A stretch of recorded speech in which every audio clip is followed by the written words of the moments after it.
নমস্কার বন্ধুরা, welcome to চৈতিস kitchen. আজকে আমি চিকেনের একটি রেসিপি রান্না করে দেখাবো। রোজকার একঘেয়ে চিকেনের স্বাদ যদি বদলাতে চান তাহলে চিকেন একবার এরকমভাবে রান্না করে দেখুন, আশা করি খুবই ভালো লাগবে খেতে। তো চলুন রান্নাটি শুরু করি, প্রথম থেকে শেষ পর্যন্ত দেখতে থাকুন। রান্নার জন্য 500 গ্রাম চিকেন ভালোভাবে ধুয়ে তারপরে আদা, রসুন, পেঁয়াজ, কাঁচা লঙ্কা, হলুদ আর 2 চামচ ভিনিগার দিয়ে 1 ঘন্টা ম্যারিনেট করে রেখে দিয়েছি। আর তারপরে এখানে রয়েছে 2টো ছোট ছোট টমেটো, যেটা কেটে নিয়েছি। আর তারপরে আমি এখানে ভাজা মশলা বানিয়ে নিয়েছি। এই রান্নার বিশেষত্ব হচ্ছে এটাই, আমি রান্নাটা ভাজা মশলাই করব সম্পূর্ণ, যার উপকরণগুলো আমি ডেসক্রিপশন বক্সে দিয়ে দেবো, সেখান থেকে আপনারা সবাই দেখে নেবেন। আর তারপরে এখানে আমি কয়েক টুকরো আলু কেটে নিয়েছি। আর রয়েছে একটু কসৌরি মেথি, যেটা এই রান্নায় অন্য গন্ধ এবং স্বাদ এনে দেবে। এরপর রান্নার জন্য কড়াই বসিয়ে কড়াইতে দিয়ে দিচ্ছি কিছুটা পরিমাণ সর্ষের তেল। তেলটা গরম হয়ে গেলে তেলে আমি ফোড়ন দিয়ে দিলাম শাহি জিরে। আপনারা শাহি জিরের বদলে এমনি গোটা জিরেও ফোড়ন দিতে পারেন। ফোড়নটা কিছুক্ষণ রেডি হয়ে যাবার পর দিয়ে দিচ্ছি কেটে রাখা আলুর টুকরোগুলো। আলুর টুকরোগুলো এখন একটু হালকা করে ভেজে নেব।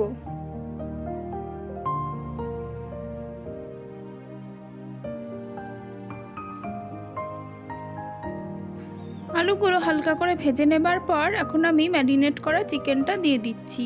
আমি চিকেনটা 2 চামচ ভিনিগার দিয়ে ম্যারিনেট করেছি, যেহেতু আমার কাছে টক দই ছিল না। আপনাদের কাছে টক দই থাকলে অবশ্যই আপনারা টক দই দিয়ে চিকেনটা ম্যারিনেট করতে পারেন, তাতে স্বাদটা আরও ভালো আসবে।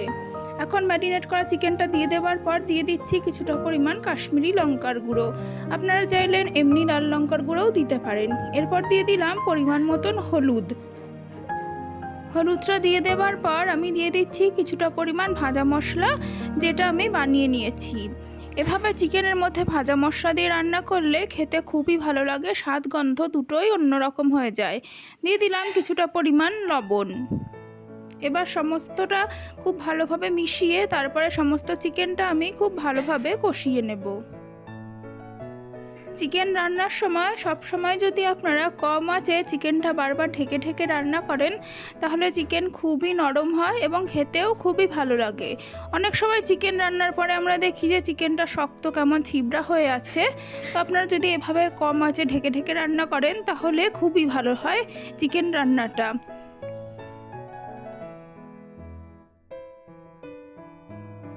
চিকেনটা কিছুক্ষণ ভালোভাবে নাড়াচাড়া করার পর এখন আমি গ্যাসের আঁচটা কমে রেখে কিছুক্ষণের জন্য ঢাকা দিয়ে দেব।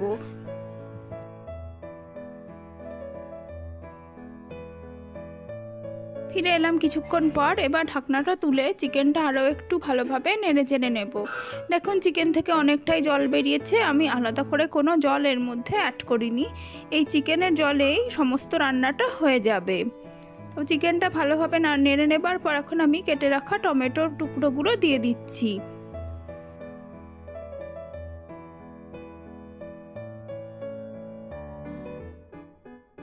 টমেটোর টুকরোগুলো দিয়ে আবারও আমি কড়াইটা ঢেকে দিলাম কিছুক্ষণের জন্য, অবশ্যই গ্যাসের আঁচটা কমে রেখে। কিছুক্ষণ পর ফিরে এলাম। এবার সমস্ত চিকেনটা আর একটু ভালোভাবে নেড়ে চেড়ে নেব। এর মধ্যে টমেটোর টুকরোগুলো বেশ সুন্দরভাবে সেদ্ধ হয়ে গেছে।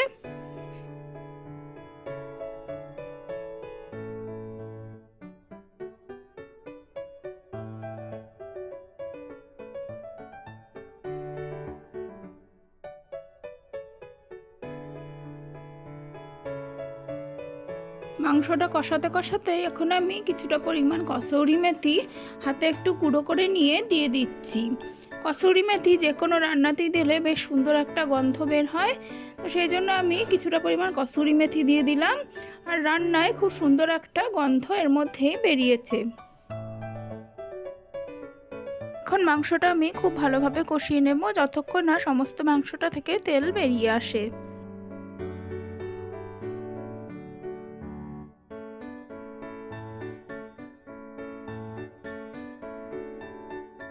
সমস্ত মাংসটা আমার খুব ভালোভাবে কষানো হয়ে গেছে। দেখুন সমস্ত মাংস থেকে তেল ছেড়ে এসেছে আর মাংসটা এর মধ্যে বেশ সুন্দর নরমও হয়ে গেছে। এখন আমি অল্প একটু জল দিয়ে দিচ্ছি, যেহেতু মাংসটা খুব ভালোভাবে নরম হয়ে গেছে, তো সেই জন্য বেশি জল দেবার প্রয়োজন নেই। অল্প একটু জল দিয়ে এবার খুব ভালোভাবে আমি ফুটিয়ে নেব।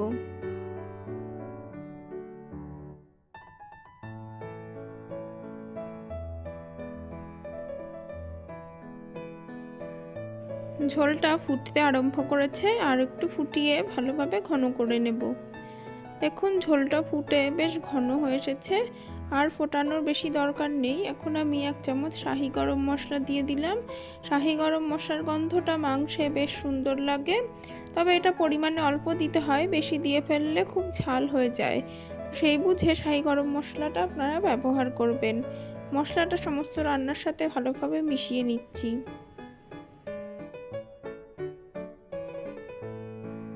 ভাজা মশলায় চিকেন কারি আমার একদম রেডি। এখন এটা আমি নামিয়ে নেব। দুপুরবেলা গরম ভাতে অথবা রাতের রুটির সাথে খুবই ভালো লাগবে খেতে এই রেসিপিটি।